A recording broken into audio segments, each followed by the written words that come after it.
Mike Fisher in Frisco on a Thanksgiving weekend in which nothing is going right for the Dallas Cowboys. Some of it obviously on the highest level of tragedy, the passing of Marcus Paul, and our conversation on Friday morning with Mike McCarthy, the Cowboys head coach, mirroring very much the conversation from Thursday night, Thanksgiving night, with Ezekiel Elliott, in which you can just feel the emotion um, pouring out of them and wearing on them.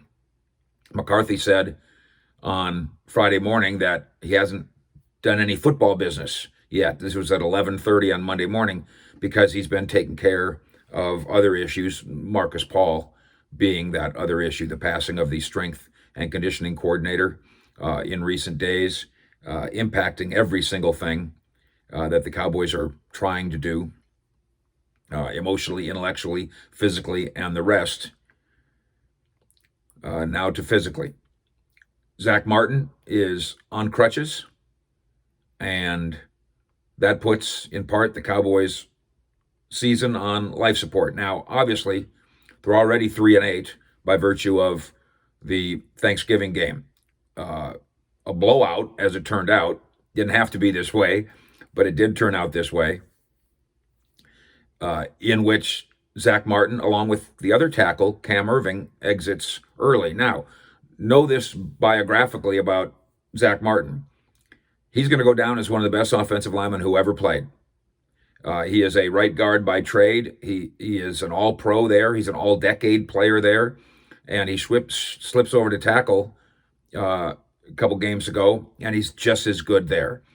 Cowboys owner Jerry Jones, last couple of days leading up to the Thanksgiving game, compared Zack Martin favorably with the Hall of Famer Larry Allen. Now, you might have to be a Cowboy of a certain age to know exactly what that means. Larry Allen is probably the best offensive lineman I've ever seen play. Almost certainly the best offensive lineman in Cowboys history, and of course they've had some good ones.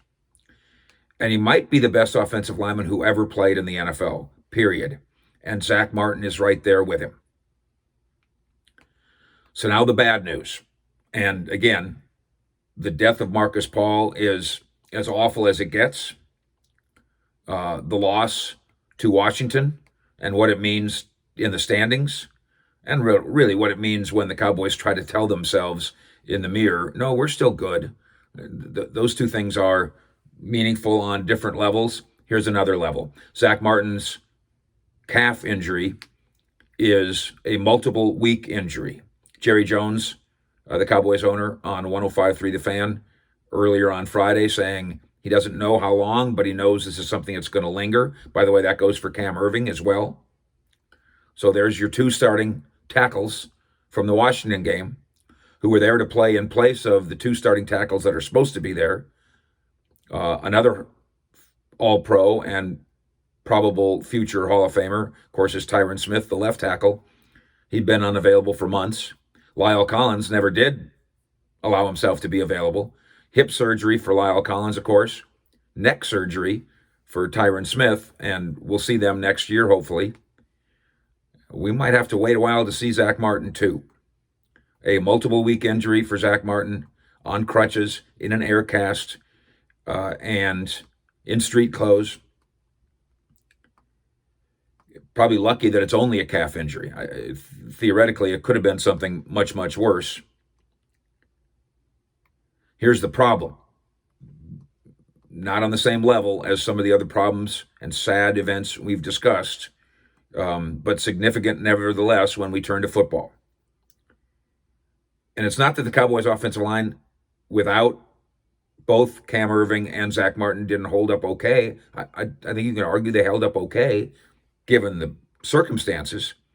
That offensive line will now have a chance to stick together, unless there's another injury, as the Cowboys prepare for a trip to Baltimore.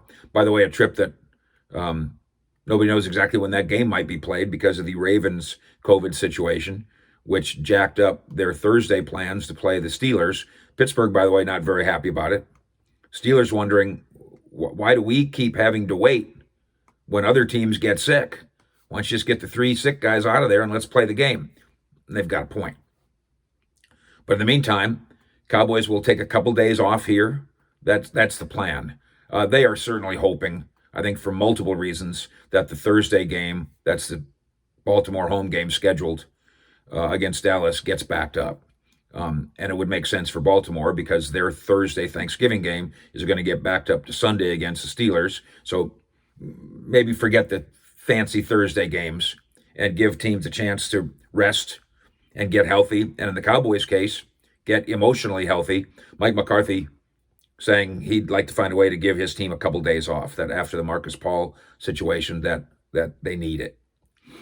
He also talked very frankly, by the way, on Friday morning about mental health and the stigma that is going away, and how glad he is of it, and how proud he is of his team for trying to pull it together as best they could. Not well enough in terms of the scoreboard, but as best they could. So now the offensive line going forward. Left tackle Brandon Knight, who the former coaching staff thought very highly of. This coaching staff is having him thrust upon them, and maybe they'll discover he can play a little bit. Undrafted rookie from last year. Connor Williams, the left guard, the 50th overall player taken in his draft a couple years ago, second round pick, who hasn't become the standout that they would wish. The rookie Tyler Biadasz is not available at center, but Joe Looney is there. Of course, you don't have Travis Frederick, who retired. The first domino in this knockdown of what was once the Cowboys' central strength, offensive line, no longer is. Right guard Connor McGovern. And I think this coaching staff is discovering what the scouting department maybe has been trying to tell them, which is we think Connor McGovern can play a little bit. Remember what a red light he was when he was available in a premier round in his draft. And then Terrence Steele. And we can say, oh, no, the Cowboys don't have anybody to play tackle, but they've been playing Terrence Steele since the Rams game. Another undrafted, this one a rookie from Texas Tech, doing his best.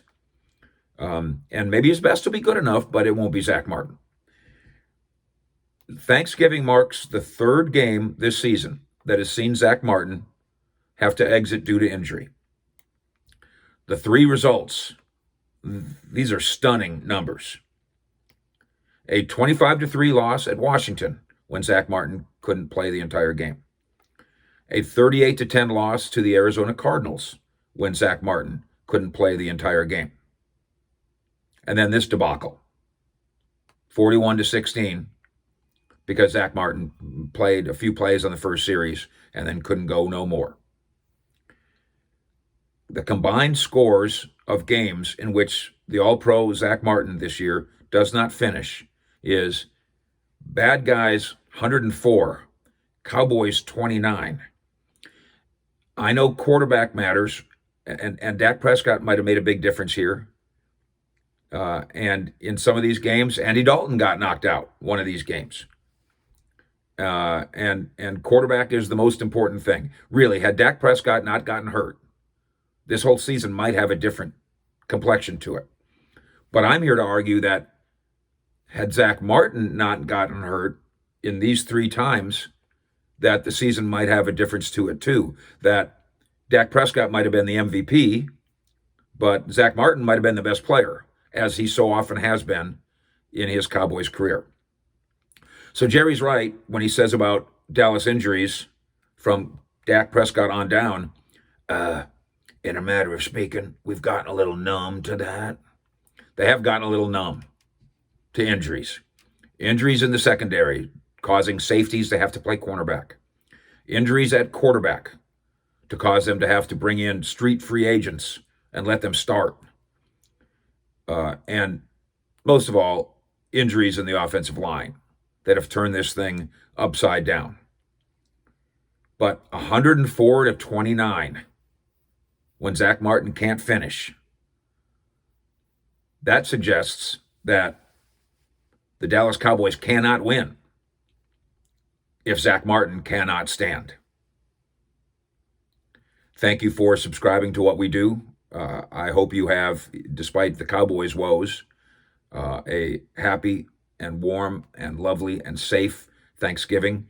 I'm so proud and glad that you let us into your homes or into your TV set or into your laptop or into your phones. And thank you for subscribing to what we do. here at the Fish Report. Happy Thanksgiving, Fish in Frisco.